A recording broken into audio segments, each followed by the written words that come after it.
All right, today I'm going to read one of Asimov's mysteries, The Dust of Death.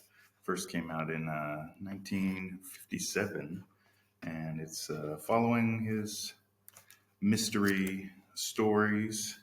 And, this is also a workplace story, and horror in it isn't really a monster, but a boss that is stealing your work. So kind of relatable to a lot of situations where other people take credit for things which you've done. So let's dive right in. Like all men who worked under the Great Luz, Edmund Farley reached the point where he thought with longing of the pleasure it would give him to kill that same Great Luz. No man who did not work for Luz would quite understand the feeling. Luz, men forget his name or Gray, almost unconsciously to think it was great with a capital G, was every man's idea of the great prober into the unknown, both relentless and brilliant, neither giving up in the face of failure, nor ever at a loss of a new and more ingenious attack. Lewes was an organic chemist who had brought the solar system to the service of his science. It was he who first used the moon for large scale reactions to be run in a vacuum, at the temperature of boiling water or liquid air, depending on the time of the month. Photochemistry became something new and wonderful when carefully designed apparatus was set floating freely in orbits about space stations. But truth to tell, Luz was a credit stealer, a sin almost impossible to forgive. Some nameless student had first thought of setting up an apparatus on the lunar surface. A forgotten technician had designed the first self contained space reactor. Somehow, both achievements became associated with the name of Luz. And nothing could be done. An employee who resigned in anger would lose his recommendation and find it difficult to obtain another job. His unsupported word against that of Luz would be worth nothing. On the other hand, those who remained with him endured and finally left with good grace and a recommendation that were sure of future success. But while they stayed, they were at least enjoyed by the dubious pleasure of voicing their hatred amongst themselves. And Edmund Farley had full reason to join them. He had come from Titan, Saturn's largest satellite, where he had single handedly, aided by robots only, set up equipment to make full use of Titan's reducing atmosphere. The major planets had atmospheres composed largely of hydrogen and methane, but Jupiter and Saturn were too large to deal with, and Uranus and Neptune were still extensively too far. Titan, however, was Mars sized, small enough to operate upon, and large enough and cold enough to retain a medium thin hydrogen methane atmosphere. Large scale reactions could proceed there easily in the hydrogen atmosphere, where on Earth those same reactions were kinetically troublesome. Farley had designed and redesigned and endured Titan for half a year and had come back with amazing data. Yet somehow, almost at once, Farley could see it fragment and begin to come together as a Luz achievement. The others sympathized, shrugged their shoulders, and bade him welcome to the fraternity. Farley tensed his acne scarred face, brought his thin lips together, and listened to the others as they plotted violence. Jim Gorham was the most outspoken. Farley rather despised him, for he was a vacuum man who had never left Earth. Gorham said, Luz is an easy man to kill because of his regular habits, you see. You can rely on him, for instance, to look at the way he insists on eating by himself. He closes his office at 12 sharp and opens it at 1 sharp, right? No one goes into his office in that interval, so Poison has plenty of time to work. Belinsky said dubiously, Poison? Easy, plenty of poison all over the place. You name it, we got it.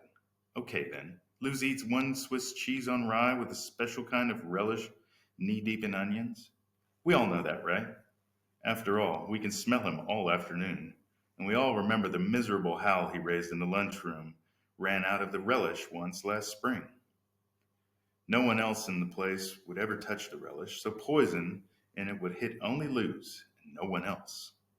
It was all kind of lunchtime make-believe, but not for Farley. Grimly and in earnest, he decided to murder Luz. It became an obsession with him. His blood tingled at the thought of Luz dead, of himself able to take credit that was rightfully his for those months of living in a small bubble of oxygen and tramping across frozen ammonia to remove products and set up new reactions in the thin, chill winds of hydrogen and methane. but it would have to be something which couldn't be possibly harm anyone but Lou's. That sharpened the matter and focused things on Lou's atmosphere room. It was a long, low room, isolated from the rest of the laboratories by cement blocks and fireproof doors. No one but Lou's ever entered, except in Lou's presence and with his permission. Not that the room was ever actually locked. The effective tyranny Lou's had established made the faded slip of paper on the laboratory door reading, "Do not enter," and signed with his initials more of a barrier than any lock, except where the desire for murder superseded all else. Then what about the atmosphere room? Lou's routine of testing his almost infinite caution left nothing to chance. Any tampering with the equipment itself, unless it were unusually subtle, would certainly be detected. Fire, then. The atmosphere room contained inflammable materials and to spare. But Lou's didn't smoke and was perfectly aware of the danger of fires. No one took greater precautions against one. Farley thought impatiently of the man whom it seemed so difficult to wreck just a vengeance. The thief playing with his little tanks of methane and hydrogen where Farley had used it by the cubic mile. Lou's had the little tanks and fame. Farley for the cubic miles in oblivion. All those little tanks of gas, each its own color, each a synthetic atmosphere, hydrogen gas in red cylinders, methane in striped red and white, a mixture of the two representing the atmosphere of the other planets, nitrogen in brown cylinders, and carbon dioxide in silver for the atmosphere of Venus. The yellow cylinders of compressed air and green cylinders of oxygen where earthy chemistry was good enough. A parade of the rainbow, each color dating back through centuries of convention. Then he had thought it was not born painfully, but came all at once. In one moment it had crystallized in Farley's mind, and he knew what he had to do. Farley waited a painful month for the 18th of September, which was Space Day. It was the anniversary of man's first successful spaceflight, and no one would be working that night. Space Day was, of all the holidays, the one most meaningful to the scientists in particular, and even the dedicated Lou's would be making merry then. Farley entered the Central Organic Laboratories, to use its official title that night. Certain he was unobserved, the labs weren't banks or museums, they were not subject to thievery, and such night watchmen as there were had generally easygoing attitude toward their job. Farley closed the main door carefully behind him and moved slowly down the darkened corridors towards the atmosphere room. His equipment consisted of a flashlight, a small vial of black powder, and thin brush he had brought out an art supply at the other end of the 3 weeks before. He wore gloves. The greatest difficulty came in actually entering the atmosphere room. Its forbiddenness hampered him more than the general forbiddenness of murder. Once in, however, once past metal hazard, the rest was easy. He cut the flashlight and found the cylinder without hesitation. His heart was beating so as almost to deafen him, while his breath came quickly and his hand trembled. He tucked the flash under his arm and dipped the tip of the artist's brush into the black dust. Grains of it adhered to the brush, and Farley pointed it to the nozzle of the gauge attached to the cylinder. It took eons-long seconds for that trembling tip to enter the nozzle.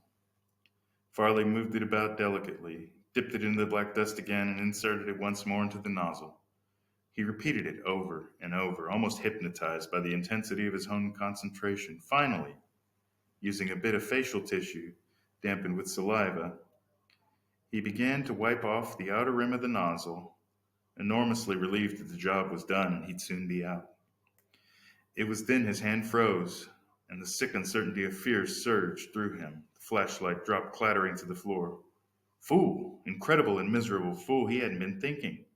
On the distress of his emotion and anxiety, he had ended at the wrong cylinder. He snatched up the flash, put it out, his heart thumping alarmingly, listened for any voice. In the continuing dead silence, he regained a portion of his self-control and screwed himself to the realization that could be done, what could be done again. If the wrong cylinder had been tampered with, and then the right one, would take 2 minutes or more. Once again, the brush and the black dust came into play. At least he had not dropped the vial of dust, the deadly burning dust. This time the cylinder was the right one. He finished wiping the nozzle again, with badly trembling hand. His flash then played about quickly upon the rest of the Regent bottle of toluene. That would do. He unscrewed the plastic cap, splashed some of the toluene on the floor, and left the bottle open. He then stumbled out of the building as in a dream, made his way to his rooming house and the safety of his own room. As nearly as he could tell, he was unobserved throughout. He disposed of the facial tissue that he'd used to wipe the nozzles of the gas cylinders by cramming it into a flash disposal unit. It vanished into molecular dispersion. So did the artist's brush that followed. The vial of dust could not be so easily gotten rid of without adjustments to the disposal unit. He did not think it safe to make. He would walk to work, as he often did, and toss it off the Grand Street Bridge. Farley blinked at himself in the mirror the next morning and wondered if he dared go to work. It was an idle thought. He hadn't dared not go to work. He must do nothing that would attract attention to him on this day of all days. With greatest desperation, he worked to reproduce normal acts of nothingness that came up so much of the day. It was a fine, warm morning, and he walked to work. It was only a flickering motion of the wrist that was necessary to get rid of the vial. It made a tiny splash in the river, filled with water, and sank. He sat at his desk later that morning, staring at his hand computer. Now that it had all been done, would it work? Luz might ignore the smell of toluene. Why not? The odor was unpleasant but not disgusting. Organic chemists were used to it. Then, if Luz were still hot on the trail of the hydrogenation procedures Farley had brought back from Titan, the gas cylinder would be used at once. It would have to be. With a day of holiday behind him, Luz would be more than unusually anxious to get back to work. Then, as soon as the gauge cock was turned, a bit of gas would spurt out and turn into a sheet of flame. If there were proper quarantine of toluene in the air, it would turn as quickly into an explosion. So intent was Farley in his reverie that he accepted the dull boom in the distance as a creation of his own mind, a counterpoint to his own thought, until footsteps thudded by. Farley looked up out of the dry throat, cried, "What? What?" "Dunno," yelled back the other. "Something went wrong in the atmosphere room. Explosion. Hell of a mess." The extinguishers were on. Men beat out the flames and snatched and burned battered Luz out of the wreckage. He had the barest flicker of life left in him and died before a doctor had time to predict that he would. On the outskirts of the group that hovered about the scene in the grim and grisly curiosity stood Edmund Farley. His pallor and glistening of perspiration on his face did not, at that moment, mark him as different from the rest. He tottered back to his desk. He could be sick now. No one would remark on it. But somehow he wasn't. He finished up the day. In the evening, the load began to lighten. Accident was an accident, wasn't it? There were occupational risks all chemists ran, especially those working with inflammable compounds. No one would question the matter, and if anyone did, how could they possibly trace anything back to Edmund Farley? He had been only going about his life as though nothing had happened. Nothing. Good Lord, the credit for Titan would now be his. He would be a great man, and the load lightened indeed. And that night he slept. Jim Gorham had faded a bit in 24 hours.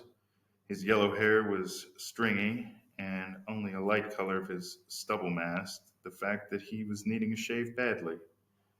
"We all talked murder," he said. H. Seton Davenport of the Terrestrial Bureau of Investigation tapped one finger against the desktop methodically, so lightly that it could not be heard. He was a stocky man with a firm face and black hair, a thin, prominent nose made for utility rather than beauty, and a star-shaped scar on one cheek. "Seriously?" he asked. "No," said Gorman, shaking his head violently. "At least I didn't think it was serious. The schemes were wild. Poison sandwiches spread and acid on the helicopter, you know. Still, someone must have taken the matter seriously after all. The madman. For what reason?" Davenport said, "From what you've said, I judge because the dead man appropriated other people's work." So what? Cried Gorham. It was the price he charged for what he did. He held the entire team together. He was its muscles and guts. Lewis had one who dealt with Congress and got the grants. He was the one who got permission to set up projects in space and send men to the moon or wherever. He talked spaceship lines and industrialists into doing millions of dollars of work for us. He organized Central Organic. Have you realized this all overnight? Not really. I've always known this. But what could I do? I've chickened out of space travel, found excuses to avoid it. I was a vacuum man. I never even visited the moon. The truth was, I was afraid, and even more afraid to have others think that I was afraid. He virtually spat in self contempt. And now you want me to find someone to punish, said Davenport. You want me to make up the dead lose your crime against the live one? No, leave psychiatry out of this. I tell you it is murder. It's got to be. You didn't know Luz. The man was a monomaniac on safety. No explosion could possibly have happened anywhere near him unless it were carefully arranged. Davenport shrugged. What exploded, Dr. Gorham? It could have been almost anything. He handled organic compounds of all sorts, benzene, ether, pyridine, all of these inflammable. I studied chemistry once, Dr. Gorman, and none of those liquids is explosive at room temperature, as I remember. There has to be some sort of heat, a spark, a flame. There was a fire, all right. How did it happen? I can't imagine. There were no burners in the place and no matches. Electrical equipment of all sorts was heavily shielded. Even little ordinary things like clamps were specially manufactured out of beryllium copper or other non sparking alloys. Luz didn't smoke, and it wouldn't have fired on the spot anyone who approached within 100 feet of that room with a lit cigarette. What was the last thing he handled then? Hard to tell. The place is in shambles. I suppose it has been straightened out by now, though. The chemist said with instant eagerness. No, it hasn't. I took care of that. I said we had to investigate the cause of the accident to prove it wasn't neglect, to avoid bad publicity, so the room hasn't been touched. Davenport nodded. All right, let's take a look at it. In the blackened, disheveled room, Davenport said, What's the most dangerous piece of equipment in this place? Gorham looked about the compressed oxygen tanks, he said, pointing. Davenport looked at the various colored cylinders standing against the wall, cradled in a binding chain. Some leaned heavily against the chain, tipped by the force of the explosion. Davenport said, How about this one? He towed a red cylinder, which lay on the ground in the middle of the room. It was heavy and didn't budge. That one's hydrogen, said Gorham. Hydrogen is explosive, isn't it? That's right, when heated. Davenport said, Then why do you say the compressed oxygen is the most dangerous? Oxygen doesn't explode, does it? No, it doesn't even burn, but it supports combustion, see? Things burn in it. So? Well, look here. A certain vivacity entered Gorham's voice. He was the scientist explaining something simple to the intelligent layman. Sometimes a person might accidentally put some lubricant on the valve before tightening it onto the cylinder to make a tighter seal, or he might get something inflammable smeared on it by mistake. And when he opens the valve, then the oxygen rushes out and whatever goo is on the valve explodes, wrenching the valve off. And then the rest of the oxygen blows out of the cylinder, which would then take off like a miniature jet and go through the wall.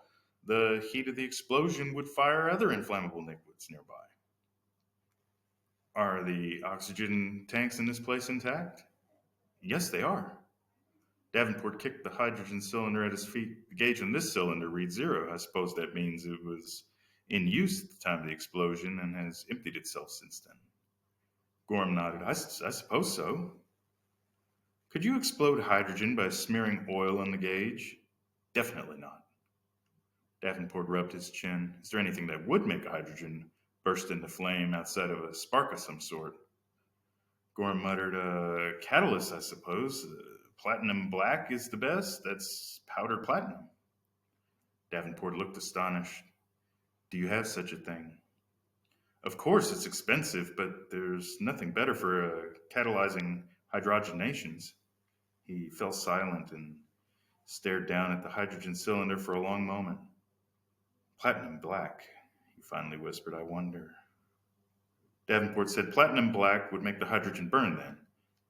Oh, yes, it brings about the combustion of hydrogen and oxygen at room temperature, no heat necessary. The explosion would be just as though it were caused by heat, just the same. Excitement was building up in Gorham's voice as he fell to his knees behind the hydrogen cylinder, passed his finger over the blackened tip. It might just be soot, and it might be. Then he got to his feet. Sir, that must be the way it was done. I'm going to get every speck of foreign material off that nozzle and run a spectrographic analysis. How long will that take? Give me 15 minutes. Gorham came back in 20. Davenport had made a meticulous round of the burned out laboratory. He looked up. Well? Gorham said triumphantly, It's there. Not much, but there. He held up a strip of photographic negative against which there were short white parallel lines, irregularly spaced and of different degrees of brightness. Mostly extraneous material, you see, but those lines? Davenport peered closely. Very faint. Would you swear in court that platinum was present? Yes, said Gorman at once. Would any other chemist, if this photo were shown to a chemist hired by the defense, would he claim the lines were too faint to be certain evidence? Gorham was silent. Davenport shrugged. The chemist cried, But it is there! The stream of gas and explosion would have blown most of it out. You wouldn't expect much to be left, you see, don't you? Davenport looked about thoughtfully. I do. I admit there's a reasonable chance this is murder. So now we look for more than better evidence. Do you suppose this is the only cylinder that might have been tampered with? I don't know. Then the first thing we do is check every other cylinder in the place. Everything else, too. If there is a murderer, he might have conceivably has set other booby traps into place. It's got to be checked. I'll get started, began Gorman eagerly. Not you, said Davenport. I'll have a man from our labs do it. The next morning, Gorman was in Davenport's office again. This time, he had been summoned. Davenport said, It's murder, all right. A second cylinder had been tampered with. You see? An oxygen cylinder. There's platinum black inside the tip of the nozzle, quite a bit of it. Platinum black in the oxygen cylinder? Davenport nodded. Right. Now, why do you suppose that would be? Gorman shook his head. Oxygen won't burn, and nothing will make it burn, not even platinum black. So the murderer must have put it in the oxygen cylinder by mistake in the tension of the moment. Presumably, he corrected himself and tampered with the right cylinder. But meanwhile, he left evidence that this murder and not an accident. Yes, now it's only a matter of finding the person. The scar on Davenport's cheek crinkled alarmingly as he smiled. Only? Dr. Gorman? How do we do that? Our quarry left no calling card. There are a number of people in laboratories with motive, a greater number with the chemical knowledge required to commit the crime with the opportunity to do so. Is there anything that we can do to trace the platinum black? No, said Gorman hesitantly. Any of the 20 people could have gotten into the special supply room without trouble. What about alibis? For what time? For the night before. Davenport leaned across his desk. When was the last time, previous to the fabled moment, that Dr. Lewes used that hydrogen cylinder? I don't know. He worked alone, very secretly. It was part of his way of making sure he had sole credit. Yes, I know. We've been making our own inquiries, so the platinum black might have been put on the cylinder a week before, for all we know? Gorham whispered disconsolately. Then what do we do? Davenport said, The only point of attack, it seems to me, is the platinum black on the oxygen cylinder. It's an irrational point, and the explanation may hold the solution. But I'm no chemist, and you are.